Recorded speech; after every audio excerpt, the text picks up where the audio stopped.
Welcome to the Killshot MMA podcast for UFC Fight Night, Emmett versus Murphy. I'm Sniper. With me always is Monk. We got 13 fights on this card. Going to break them all down, talk a little bit of betting, but mostly it's DraftKings strategy, how to approach everything to end up at the top of those leaderboards. You want more information and optimizer, in-depth notes from more coaches.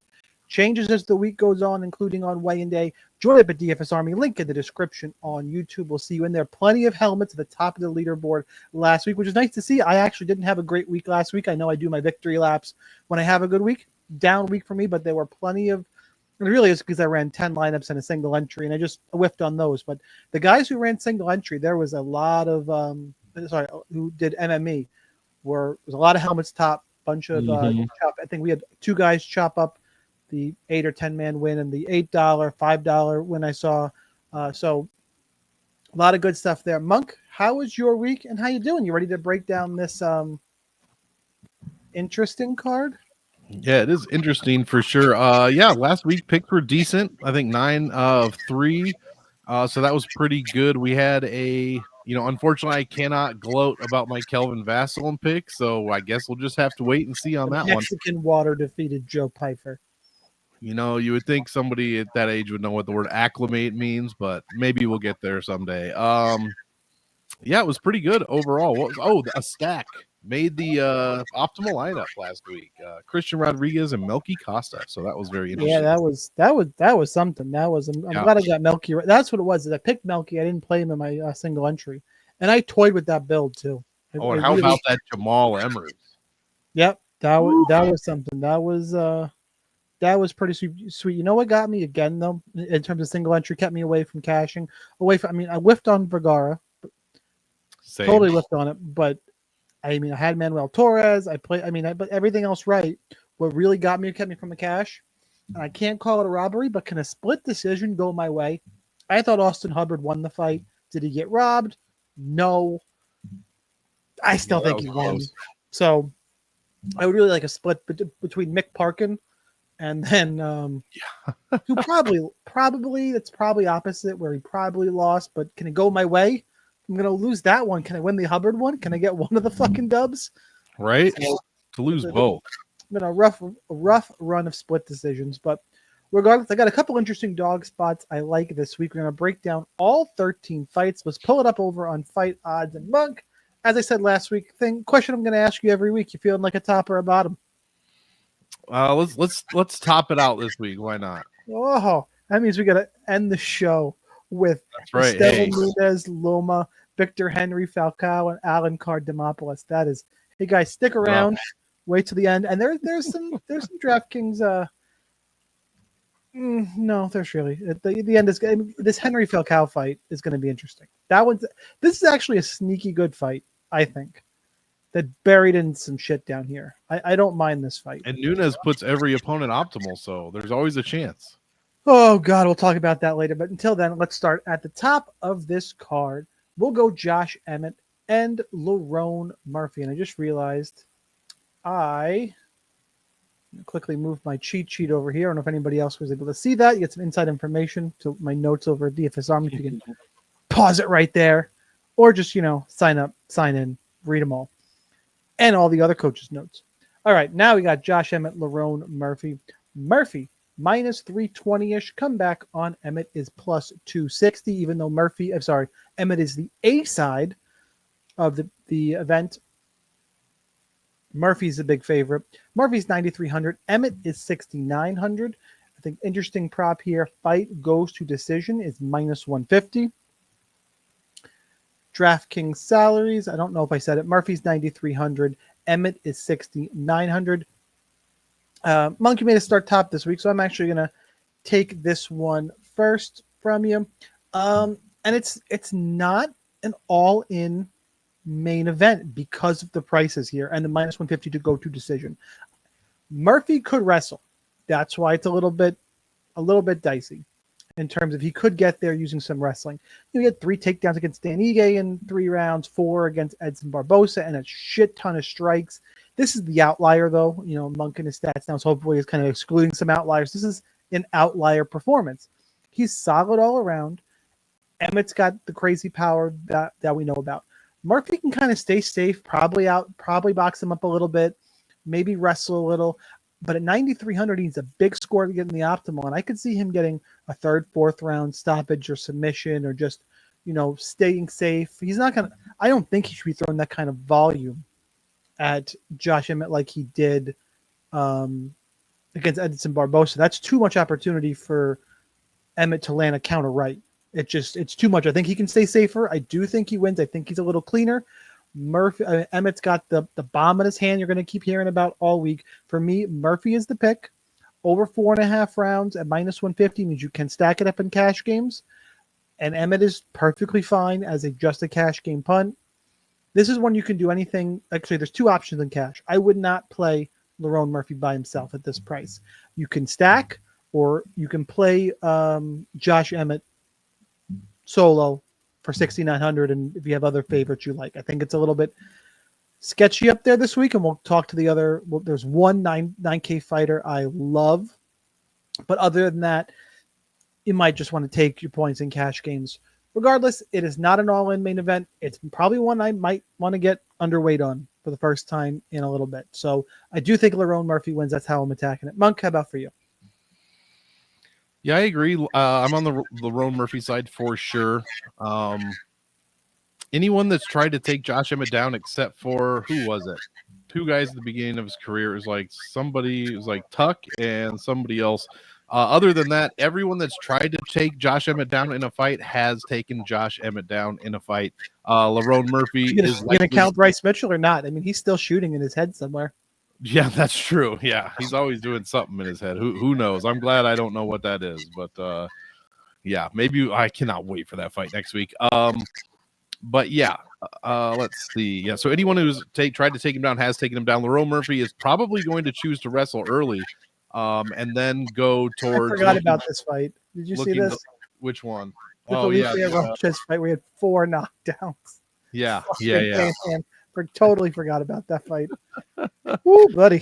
That was like Matt Frivola-esque, But yeah, Lerone Murphy lands takedowns in basically every round. First round's a quarter, and by the time the third round comes up, it's almost 1 average per round. And his control time, is well over 1 minute in rounds 1, 2, 3, and 5. So it's looking pretty good for Lerone Murphy if he can. He's going to want to keep things off of the feet, like at the beginning, at least tire Josh Emmett out a little bit. And he does have that power, but outside of the first round, does he really? Because he's got 3 UFC knockouts in round 1, been knocked out twice in the second, and just 1 finish in the third. So at 40 years old, I know they say power is the last thing to go, and he's obviously still got it against Bryce Mitchell, but I don't think Lerone Murphy is anywhere, you can't compare Lerone Murphy to Bryce Mitchell, in my opinion. So I like Lerone Murphy here. Josh Emmett, seemingly not too one-dimensional, but Lerone Murphy is just too well-rounded overall, I think. So I like Lerone Murphy here. I don't care if he wins by decision, by finish. I think he can score very well. He did put up that huge number against Barbosa. I'm not expecting that by any means, but 5 rounds to work with, especially after Josh Emmett gets tired after the third. He could start landing tons of strikes, ground and pound, non-significant strikes. We should see a score well over 100, and I think Lerone Murphy is good in all formats. And I don't think we should stack this one. I don't think the loser is going to score well. If Josh Emmett wins, it's going to be a finish. So Lerone Murphy has no score. If Josh Emmett doesn't win, Lerone Murphy, I think, in my head, he's pretty much going to dominate him with the wrestling and then later in the fight. So I don't like this week for a stack. Yeah, we're on different pages for the main event this week. You were a little bit higher on Lerone Murphy. It is a little concerning that Emmett, by the way, also has some thought in over a year, coming up on a year and a half. Mm-hmm. So next fight up, as you saw, I accidentally flashed my X account, which has got the Merab O'Malley news. We'll talk about that later. We want to get in and out this week with a fantastic card, but we got some things to say about that. Co-main event: Joe Anderson, Brito, Pat Sabatini. This is a weak co-main, guys. This is not a good co-main. But again, this was the Giga fight spot, right? Wasn't the Giga fight? Yeah, I believe so. Yeah. Brito is -230. The comeback on Sabatini is about +190. Going to use Bovada lines. He's a little better than Bet Online, which is at the top of my list here. Fight goes to decision. I think will probably be fit. No, sorry. Fight ends inside the distance. I forgot it was Brito. The Sabatini's what threw me off. Minus 250 for ending inside the distance, meaning we got a good one to target for GPPs. Your DraftKings, excuse me, your DraftKings salaries here. Brito is 8,700. Sabatini is 7,500. Monk, you get this one first. See, I gave you a gift by going first. That's true. I like Brito in this one. But how much?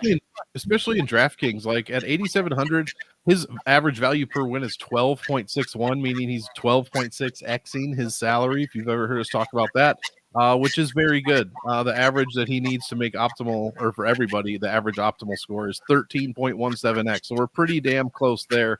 He's also made optimal lineup in 3 times out of his last 5 wins, and has never put his opponent optimal. Meanwhile, Sabatini 3 times out of 6 wins optimal, and in both of his losses since 2021, Damon Jackson and Diego Lopez have both made the optimal lineup. So there's a ton of bad losses, by the way. No, not at all. Well, one of them for sure. I mean, the Damon Jackson one. I mean, who knows? Come on. Hey, I don't respect people with hair plugs. Like, shave your head or just keep like I don't. Be confident. Be confident, Damon Jackson. So yeah, this is a great fight to target. 4-star fight in my opinion. I'm going with Brito just because, when I think of him, and I'll talk about this later with Martin Budai, it's the opposite of Martin Budai. When I think of Brito, I think of explosive, just nonstop striking. That's actually not the case. He's averaging like around 3 or so strikes a minute, but it's everything else that he's doing. It's the takedowns in round 1 and round 2. It's the constant control time, especially in round 1 and round 2. 2.5 minutes of every round 1 and round 2, Joe Anderson Brito is controlling. That number does fall off a bit in the third, but still, I love Joe Anderson Brito here. If he doesn't put himself, in trouble, I think he's got a good chance at Pat Sabatini, who's relatively one-dimensional with his wrestling. I mean, we know what Pat Sabatini is going to do. He doesn't ever average even close to 2.5 strikes a round, so Brito should be able to deal with that. He's fought similar guys before and beat them, so I like Joe Anderson Brito here.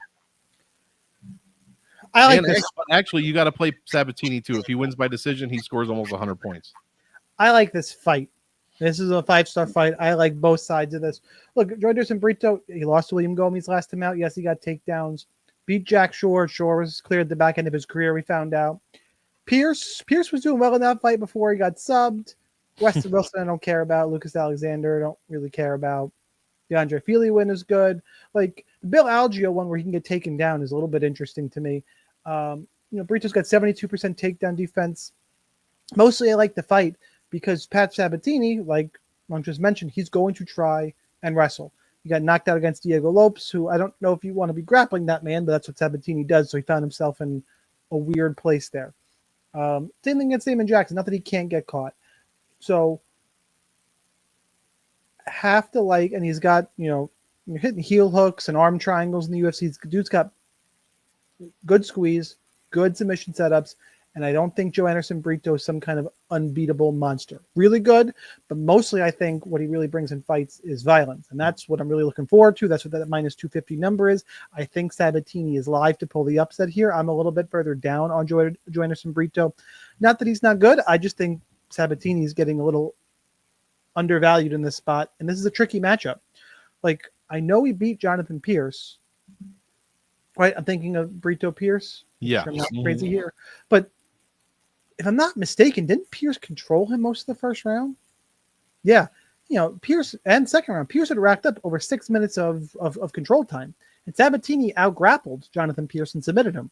Like, if you want to just wicked cap, it's there. And skill for skill-wise, it's there. Now, Brito's got every chance in the world, by the way, to catch Sabatini with something violent coming in and end his night in 60 seconds. So I see the upside on both sides. I'm going to lead towards the upset because I think Sabatini's undervalued, but mostly just slam this in your GPP lineup. This is one of the 2 spots I'm really taking a stand on. The other one is going to be one fighter. This is the other fight period. This is a 5-star fight for me. Jam it on in. Let's move on and let's talk about Cortavius Romious. Hey, guess what I was just talking about? Remember that fighter we were just talking about? Nah, it's not Cortavius Romious, but it's a good spot. I'm high on Romious. against Chang Ho Lee. Romious is probably my favorite dog spot on the card, but it's closed up because Lee is now minus 140 and Romious is plus 120. 8,400 for Lee, 7,800 for Romious. I wish that was a little bit wider, but it is a dog spot I like quite a bit here.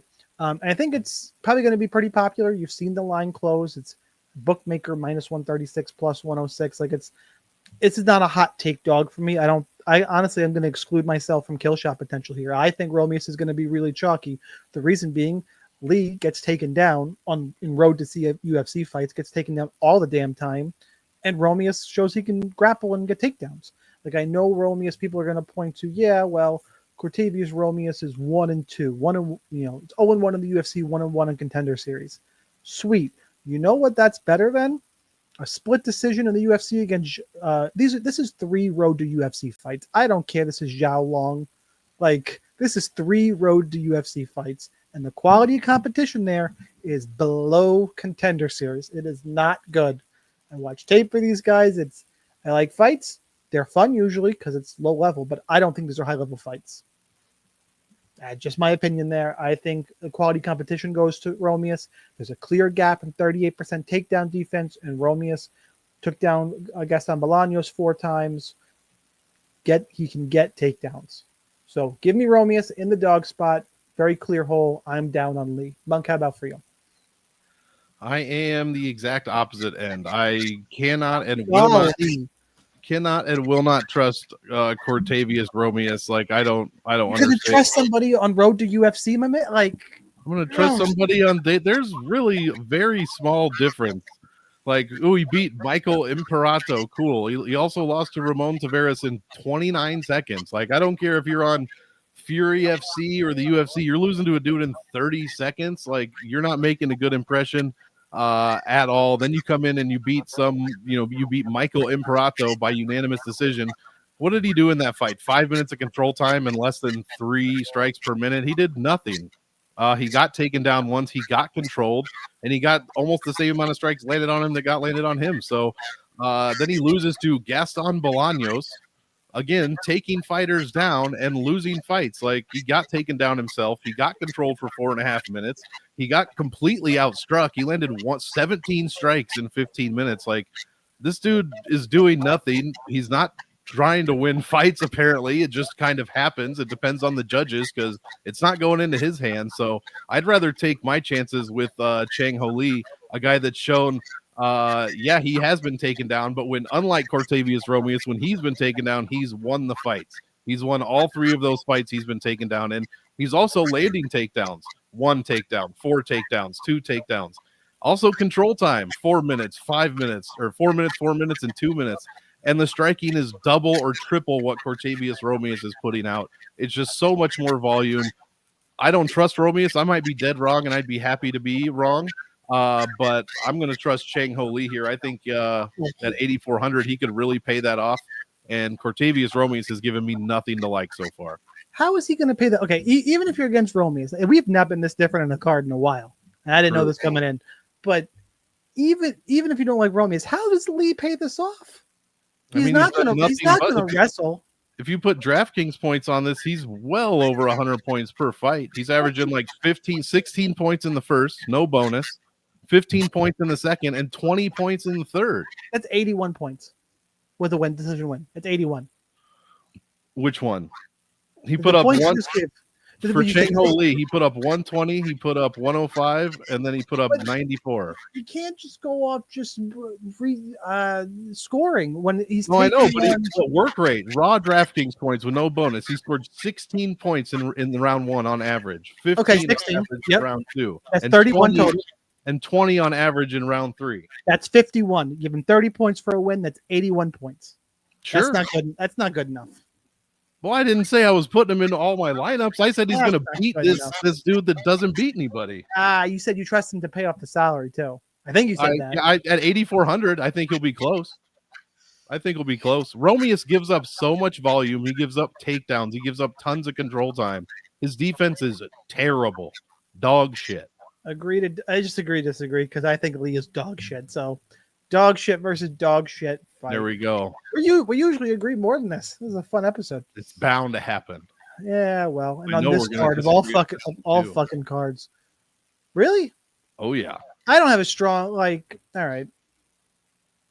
Kennedy and Nzechukwu, -310. Martin Budai. Marchand Budai.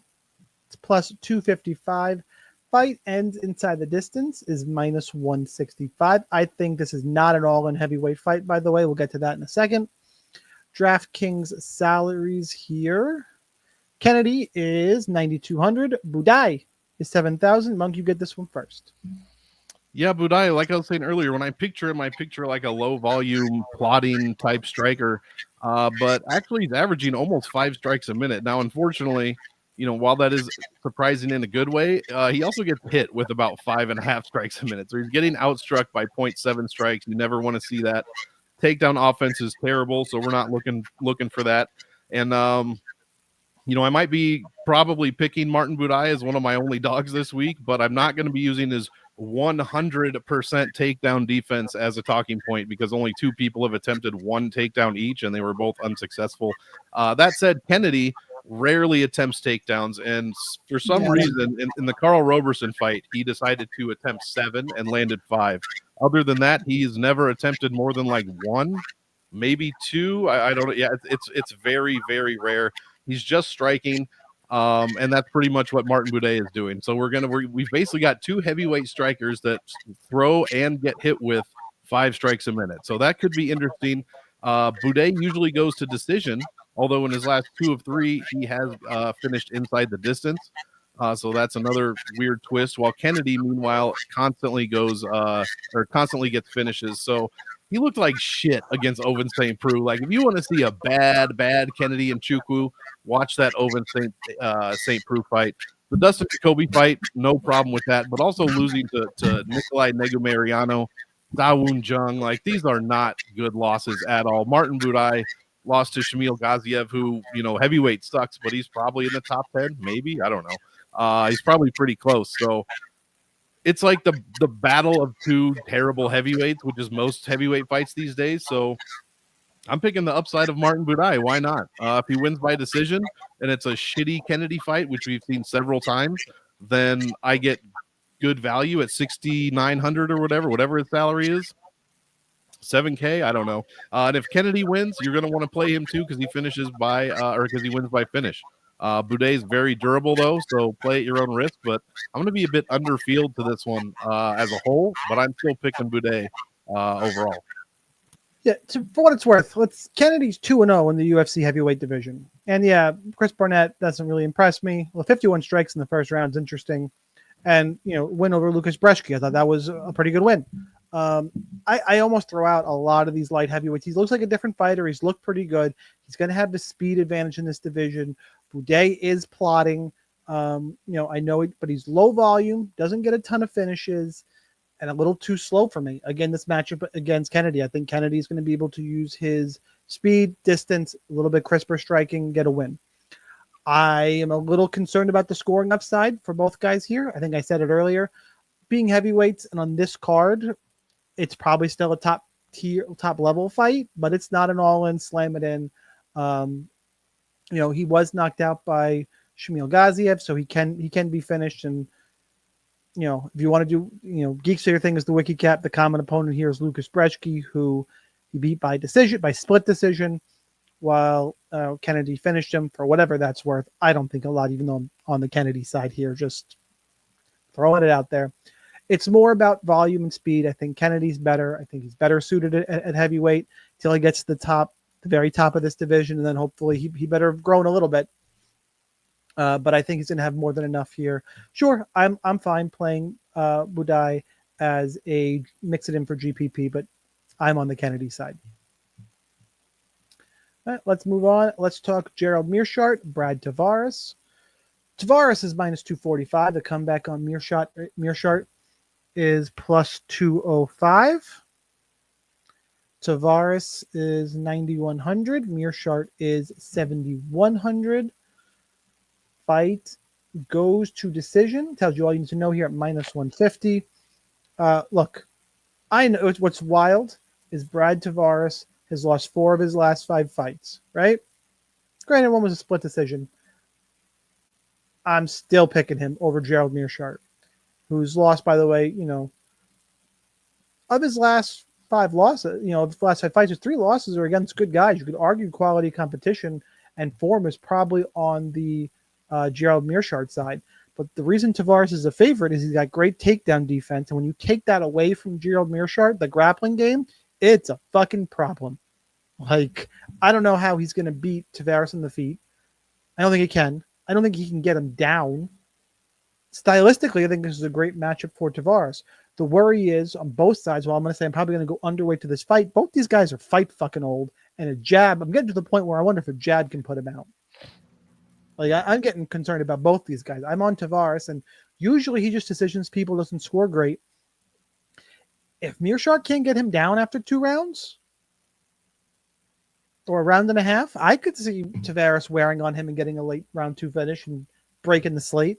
I don't think I'm going to invest a lot in that because I think more likely than not, Tavares wins. It's not overly exciting. Goes to decision, stays on the feet. That's where I'm at with this one. I just putting out kind of the extras. I'm going to be damn near fading on Meerschaert, who I think is going to get some looks because of the last 5 quality competition, et cetera, et cetera. But stylistically, to me, this sets up terrible for him with Tavares' 80% takedown defense. I think Meerschaert's going to have a real problem getting this to the ground, and then he should be fucked. Monk, ramble about this one for a second. I got to step away for a quick second. Yeah, and we pretty much agree there. Look, Tavares. Now we do. Great. Yeah, exactly. Tavares has never been subbed, I believe. Yes, never been subbed professionally. He does have 5 KO losses, so all finishes are KO TKOs. Gerald Meerschaert does have a couple of those, but I mean, his last one was, I don't even know when, a long ass time ago. The last time he won a fight without a takedown landing was Bartosz Babinski back in 2021. He landed no takedowns. The fight lasted 2 minutes, and Bartosz got subbed without a takedown. So other than that, I mean, it's 3 against Murdov, 1 against Stoltzfus, 1 against Silva, 3 against Barberena, and 1 against Shabazi. And so if he's getting takedowns, he is winning. He did get 1 against Petrosky and lost that fight, but that's the one in recent memory where he landed a takedown and did not get the win. So yeah, I like Tavares here. Unfortunately, the only DraftKings value is on a Gerald Meerschaert win because Brad Tavares is one of the worst scorers in DraftKings history. He averages 70 points per win. That's it. When he wins by decision, it's 66.8. So this dude's not finishing anyone, especially lately. He's not going to land himself optimal. He's probably not even going to score 80 points unless he finishes Meerschaert. And he just isn't finishing anybody. So, yeah, give me Brad Tavares in a terrible scoring decision. I'm going to, unfortunately, have to waste some roster spots on Gerald Meerschaert in GPP tournaments for the GM3 finish, round 2, round 3 finish. But even then, you're so different this week. It's crazy. Even then, he's not like so cheap that that's really worth a ton. So I'm on Tavares' decision, and I'm just going to fade this fight as a whole. I always fade Tavares. There's no reason to play him unless you think he's going to finish Gerald Meerschaert, which I guess there's a chance, but even when we disagree this week, even when we agree we disagree this week, this is interesting. This is really going to be the decider if we should just have our own shows this week. Yeah, this fight is just gross. Robert Valentin, Torres, Finney. We better not disagree on this. Minus 240. Valentin is plus 205. Fight ends at a distance is minus 250. DraftKings salaries. Finney is 9,000. Valentin is 7,200. Monk, how are we looking? This is so easy. Finney's an absolute front. No, I'm totally kidding. Yeah, this is 100% of your lineups should have Torres, Finney in them. Wow, we agree, and that's a scary proposition. That 100% Torres. That was a bit hyperbolic, but a lot of your lineups. If I play 20, I might lock him. Dude, he's 9K. What? How? Okay, Valentin against Loader looked like absolute dog shit. He got taken down once, controlled for 5 minutes, and he landed 1 single solitary strike. Got a submission attempt and got reversed as well. He did land a reversal, was trying to sub Loader, but it just did not work out.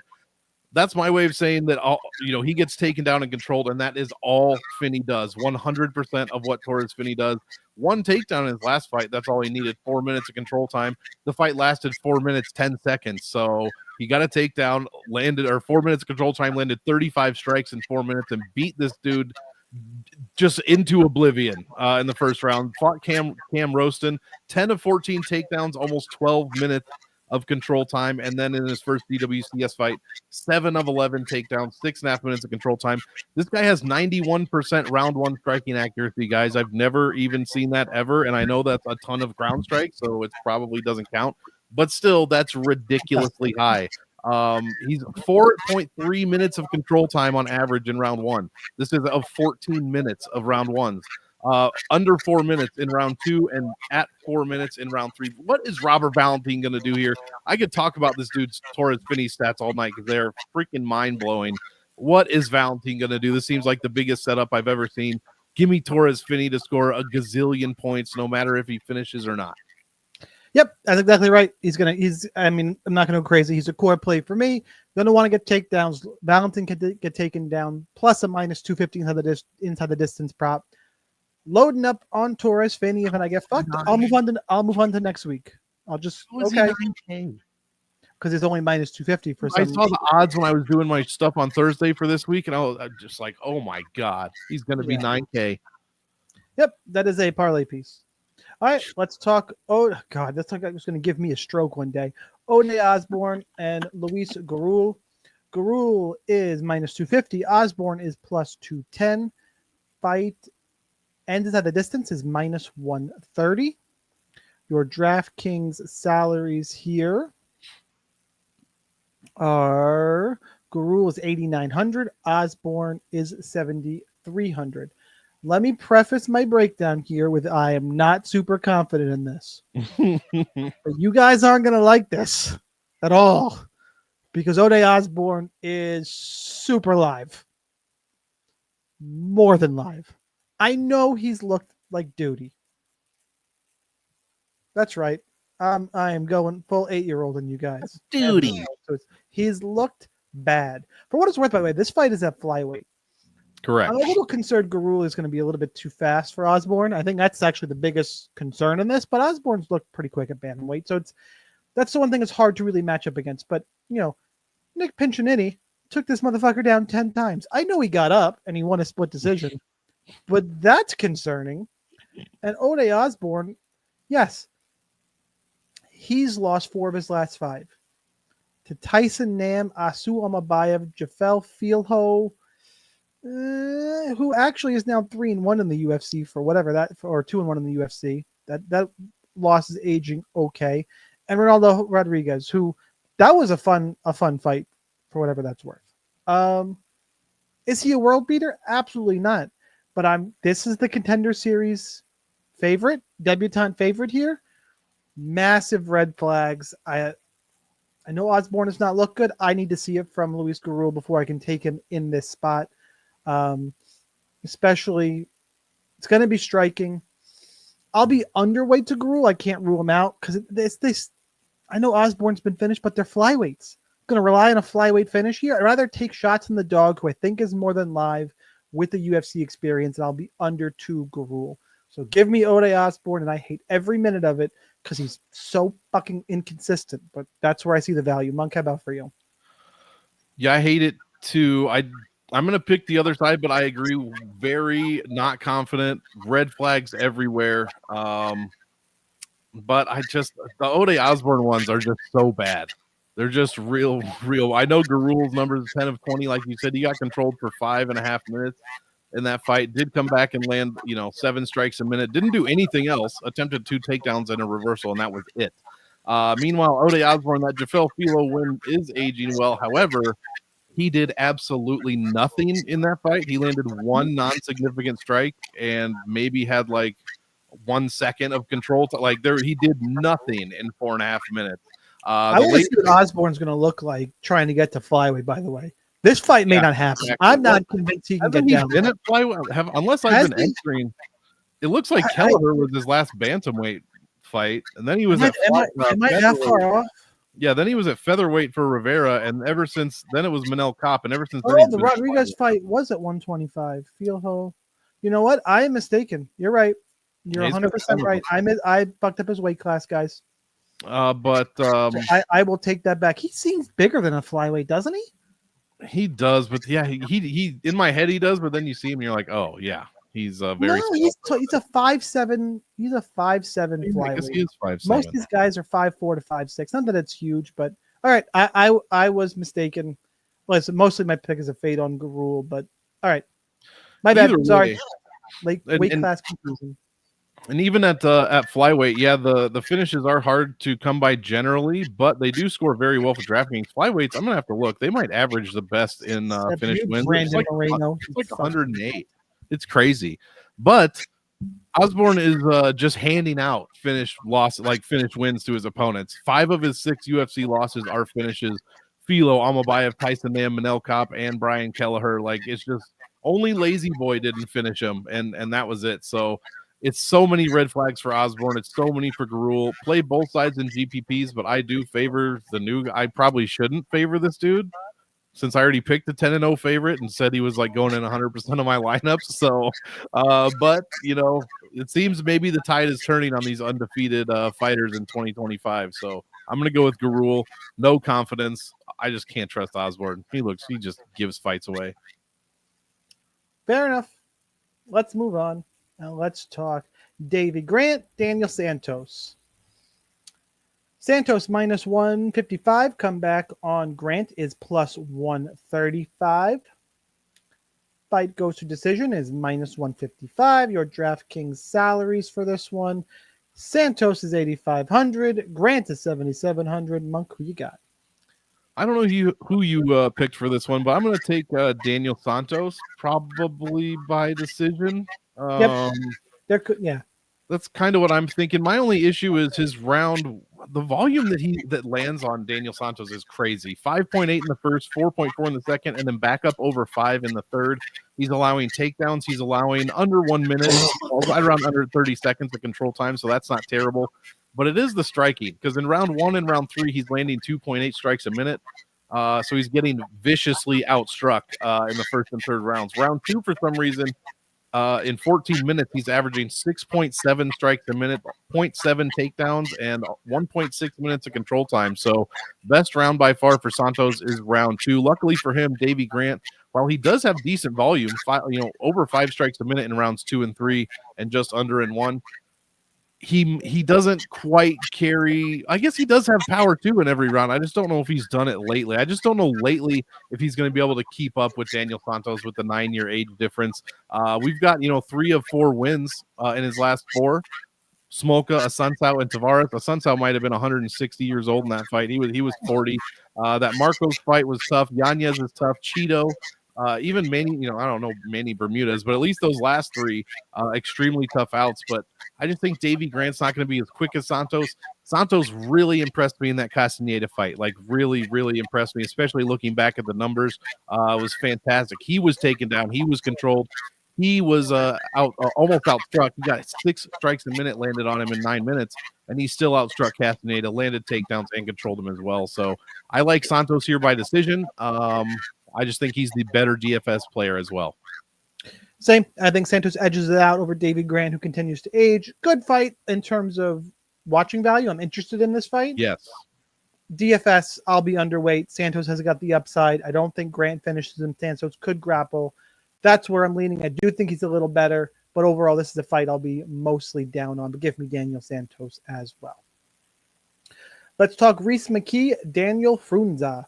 Frunza is minus 155. Comeback on Reese McKee is plus 133. DraftKings salaries here. Frunza is 8,600. McKee is 7,600. Yeah, don't trust those Dana White Contender Series veterans except if they're fighting Reese McKee, because I don't think Reese McKee is very good. Fight ends at the distance minus 170. Go ahead and play this one in GPP. Do not, if you do the quick wicket capping here on the screen, let's pull up Reese McKee. Oh, he's 0-4, 0-2 in 2 different stints in the UFC. Granted, has not been finished since the Khamzat Chimaev fight, but lost lost to Angelusa, lost to Chidi and Jaquani. Daniel Frunza, on the other hand, big ass fucking power and heart toughness. I think he's kind of like Reese McKee, which is why they're giving him to McKee, but I think he's younger and more explosive.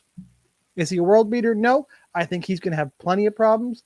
I think it's a good fight for him.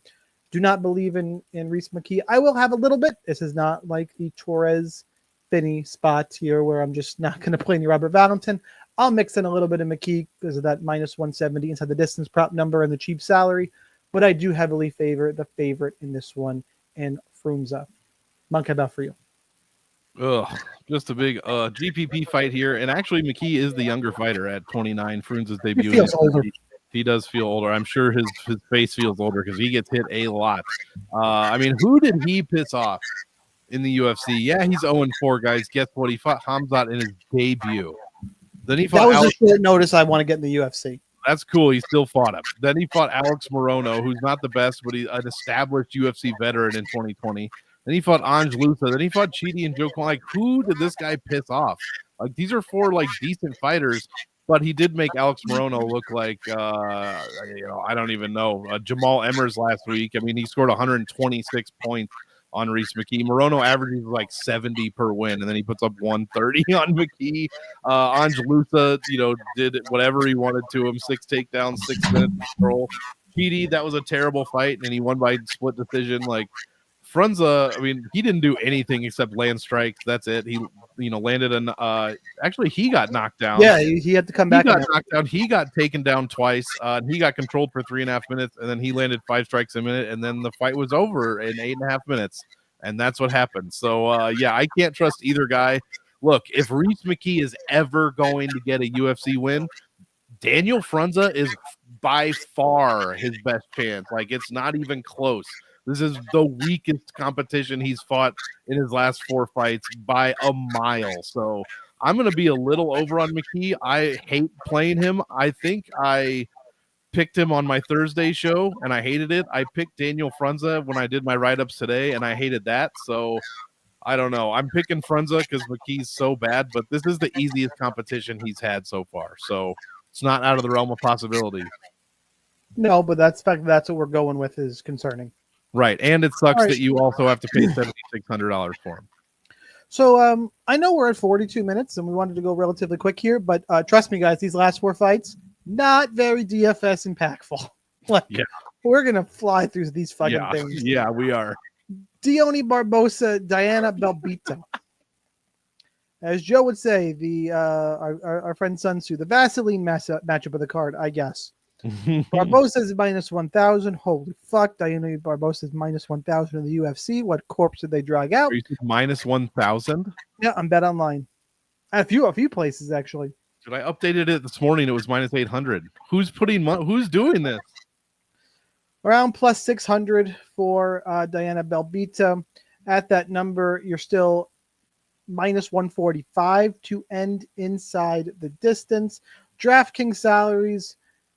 Barbosa is not the most expensive fighter on the card. She's 9,400. Belbita is 6,800. Monk, you get to go first. Break it down. Holy shit. Minus 1,000. Whoever's out there parlaying Diana Barbosa, stop it. Stop it right now. Although it's probably fine, but still, stop it. Look, I'm a big fan of those accounts who Gamblers Anonymous is for quitters.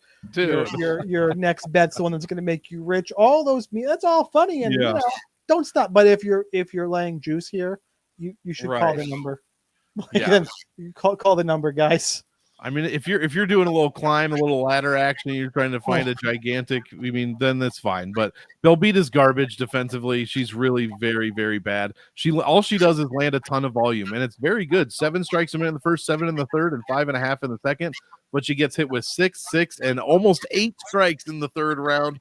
Barbosa's not going to do that, but what she is going to do is take down. What she is going to do is rack up control time, and what she's likely going to do is submit Diana Belbita because Belbita's been subbed twice in the UFC. Most recently was in her last fight to Molly fucking McCann, who just retired, and Liana Jojua subbed her. Also, the only fighter that did not land a takedown on Diana Belbita was Liana Jojua, and she still lost that fight. So give me Barbosa.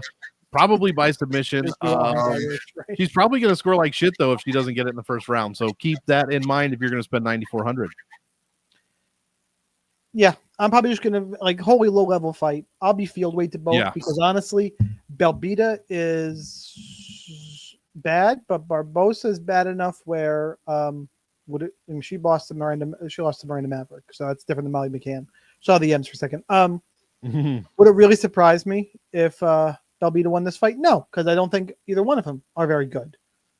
It'd be mildly surprised. It would be mildly surprising. Would it be, would it be a giant shock to me? No. So, how the fuck did my cat just open my door? Sorry. Fucking freaked me out. I look over, it's a black cat staring at me. Evolving. That door was closed, bro. All right, cool. So, you could play both. I don't think either is a bad, they're not a good play. I think I could argue I want to play both of them before I want to play either Loma or Estella, who we're going to talk about in a minute. Like, I can make cases for a big score in this fight. We'll get to that fight in a second. Yeah, you could. I have to play Barbosa, but I'm not going to fade Belbita because Barbosa is so bad. It's just an all-around low-level fight. Play a little bit in GPP. Stay the fuck away in cash games, and let's move on about our day. Angers me that I have to talk about. Belbita is probably going to move on to greener pastures after this fight. You mean OnlyFans? That's my feeling. OnlyFans. Lookboonmee and Estella Nunes. Lookboonmee minus 700. Estella Nunes is plus 500. Fight goes to decision though, minus 250. Yeah, now I don't want to play this. That's it. They're just going to stand and strike. I mean, Loma, I don't think is going to take her down because she doesn't need to. I mean, Loma's gotten a couple takedowns. She could take down Denise Gomes, took down Elise Reed. I get it. She can do it. She doesn't need to. She doesn't. She beat up Jenu Fry in the feet. Is she going to need to take down Estella Nunes? No. Estella's 0-4 in the UFC. Can she? Yeah, everybody can take down Estella Nunes. The Yasmin Uribe fight, fucking wild. Dumbass. This should have been a giant red flag for Uruguay here. Regardless, I don't think. Yes, the quality competition. You would think Luma's going to smash Estella. I'm not as confident. Big goes to decision number. I don't think she's going to need to wrestle. I think she's going to use the Muay Thai, stand up, beat her up, call it a day. If you want to play a little bit of Loma, sure. I'm not fucking around with Estella Nunes at all. So all about Loma here. Monk, how about for you? Same. Do not play Estella Nunes 0-4, like you said. But Loma, I mean, she has more wrestling than it seems. Like, she's gotten a takedown in every single fight except for Jinu Fry, but she did attempt one, just didn't get it. I mean, it's 1-1. She landed 4 against Hughes. She landed 4 against Gomes. Twice. I don't think she's going to need it, though. She doesn't need it here. Yeah, but she's still likely going to use it, and everyone has taken down Estella Nunes. I mean, Carnelosi probably didn't need to, but she took her down 5 times in 7 minutes of control time. Like, she's just giving up points. Every single one of Nunes' 4 opponents have made the optimal lineup, whether it's decision, whether it's a sub, whether it's a KO, whether she hurts herself. All of her opponents land optimally. So Loma Lookboonmee has only done that, I believe, once. She's definitely only got 1 submission or 1 finish in the UFC. It was she was not optimal in that fight, but it was against Elise Reed, excuse me. But yeah, Lookboonmee does not score well ever. The only reason I'd play a little bit of her in GPPs is because of her opponent. Estella Nunes puts everyone optimal, so it could happen. I don't think it will, but it could. Give me Lookboonmee. I'd parlay Lookboonmee before I parlayed what's her name we just talked about, but that's just me. Yeah, me too. I'm not actually going to do it, but I would if I had to. Please fucking don't. Minus 800 and minus 1,000 for a couple of low-level women's fights. Here we go, boys. All right, let's talk Victor Henry, Pedro Falcao. Henry's minus 205. Falcao is plus 175. Fight goes to decision is minus 225, making this, I think, a better fight to watch than for DFS. Your DraftKings salaries for this one, Victor Henry, is 8,800. Pedro Falcao is 7,400. Monk, who you got?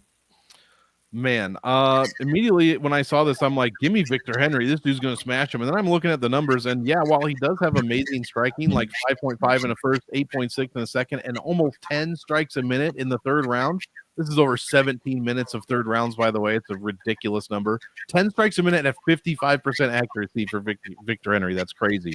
But he's also getting hit with 5.5, with 4.5, and with almost 7 in the third round. So he's taking a ton of volume back at him, which is definitely not a good thing. But that's not how Pedro Falcao fights.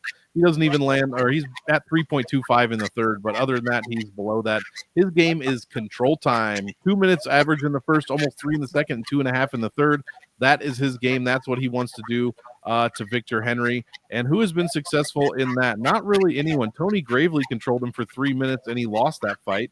Assunção controlled Henry for 4.5 minutes. That was that rebound fight off that huge Barcelos win that was plus 400. Then he's minus 410 against Assunção and gets beat, controlled for 5 minutes, taken down a bunch. Gets hit with 4 strikes a minute. So Henry can't be trusted, but I think he'll be okay here against Falcao by decision. I just think he does more offensively. He's probably the only DraftKings side I'm interested in as far as salaries go. Pedro Falcao doesn't do enough for his salary, so give me Henry by decision. And last thing, even in decisions, you might say, well, he's not going to score well in a decision. Nobody does. Yes, he does. He scores 110 points per decision win, which is 32% above the bantamweight average. So get Victor Henry in your lineups. 8,800 is pretty good. Yeah, I'm down on this fight though. With a goes to decision line, I think it's going to be mostly striking.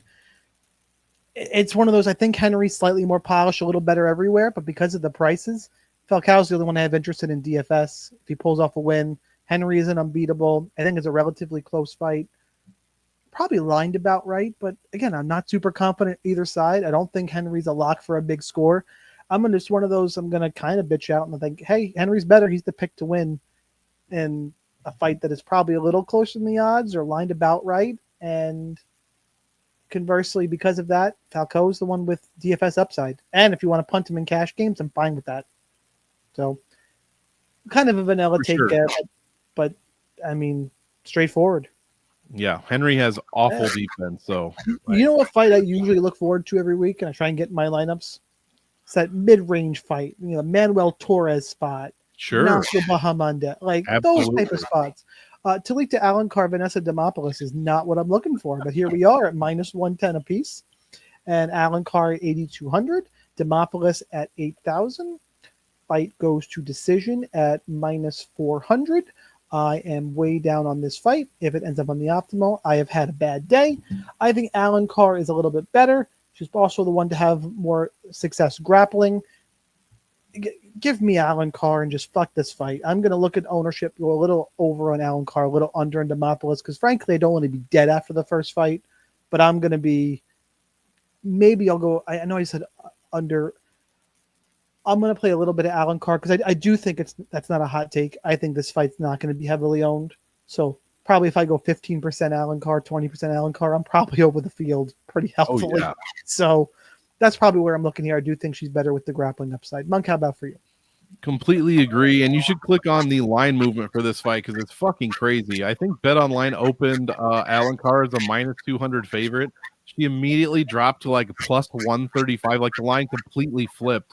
And now it's back to pretty much a pick-em. In fact, maybe Alencar is probably favored in a couple of places. So very interesting line movement that we saw at the beginning of that here. But I agree. Demopoulos has zero defense. She gets hit way too much. Like has some of the worst statistical distance striking defense of all time in the UFC, male or female. In the first round, she gets hit with 4 strikes. Second round, 6.3. Third round, 6.5. She's getting controlled for well over a minute, almost 2 minutes per round on average. And all she does is strike. Granted, it's 3.5, 4.4, and 3.6, so it's not great volume, but she really is not bringing anything else to the table except for durability. So when I think of Vanessa Demopoulos, I think of blood on her face, third round. She's gotten the shit kicked out of her and is somehow still in the fight. I think of her screaming, she's grabbing my glove right before she gets armbarred. Oh, yeah. That's what I think of. Amarine? Yeah, that's right. So funny. But yeah, Alencar is not going to hit 4, 5, 6 strikes a minute on her. She does not fight like that. She is the grappler. So far, it's been well over a minute of control time in the first, second round. Decent takedowns in the first and second round as well. But in the third round, she has done absolutely nothing on average. 2.2 strikes a minute, and that's it. So if Vanessa can withstand the first 2 rounds and not get submitted, then she's probably gonna, have gotten her ass kicked for 2 rounds and then come back in the third and maybe win a split decision and jump in Joe Rogan's arms or whoever the fuck is gonna be there on Saturday. So yeah, give me Alencar for the win, but Demopoulos could pull it off. That said, she's the favorite, so I don't care about her for DraftKings. I'll play a little bit of Alencar, like you said. I think 15-20% sounds perfect to me, and that's about it. Can't believe Alencar opened up as a dog at a lot of places. Really interesting charts here. All right, before we get out of here, don't go anywhere. We got to give you guys kill shots, but first, if you can, hit the like button, share with your friends. Make sure you get in the Discord, link down below for that. Name of the show is the Killshot MMA Podcast. What is a kill shot? It's an under-owned play that can help you take down a GPP. No chalk allowed, no main event allowed. Doesn't always have to be a dog for all those haters who a few weeks they've given out. By the way, when I go non-underdog kill shot, they have been smashes. I think it's been a couple in the last few months. It is rare, but it's 25%. I'm like, and everyone yells at me. I'm like, well, I'm 80% on the guy. What the fuck do you want from me?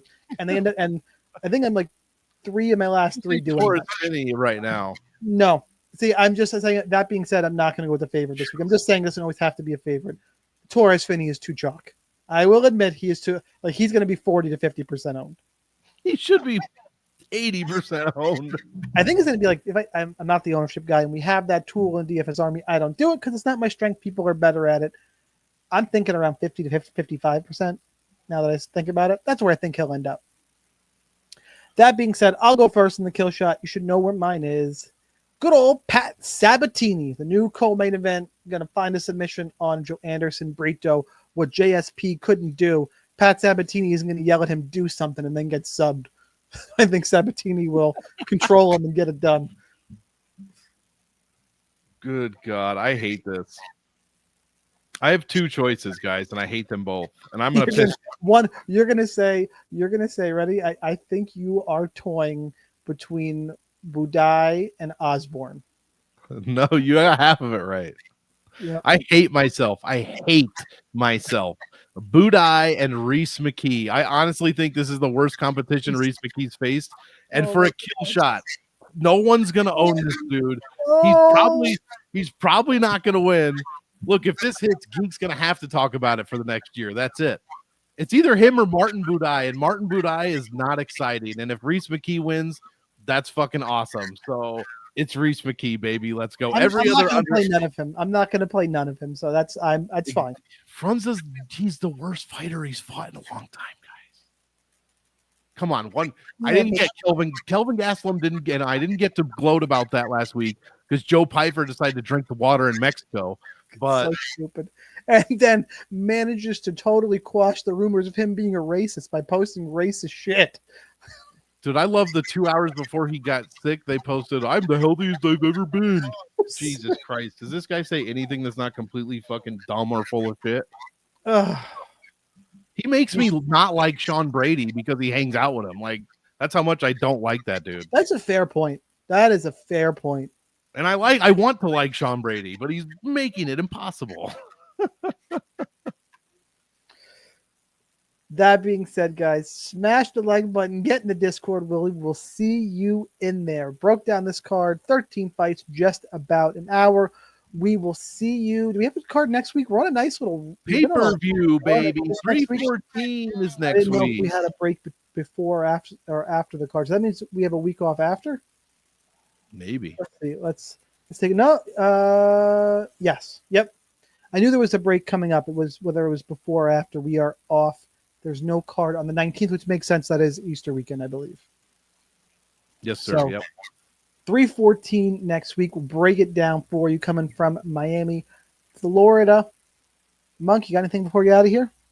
Nope. Looking forward to that one. There are some going to be interesting fights. I really want to see what Torres Finney's going to do. Brito Sabatini, the main event. Good ones this weekend, but really looking forward to the pay-per-view. All right, guys, that's what we got. We'll see you in the Discord. Ask any questions if you are a member in the Discord. Tag me and Monk. Helmets up, guys. Won plenty last week. Let's win some more this week. Good luck in those contests. We will see you next time. Good luck.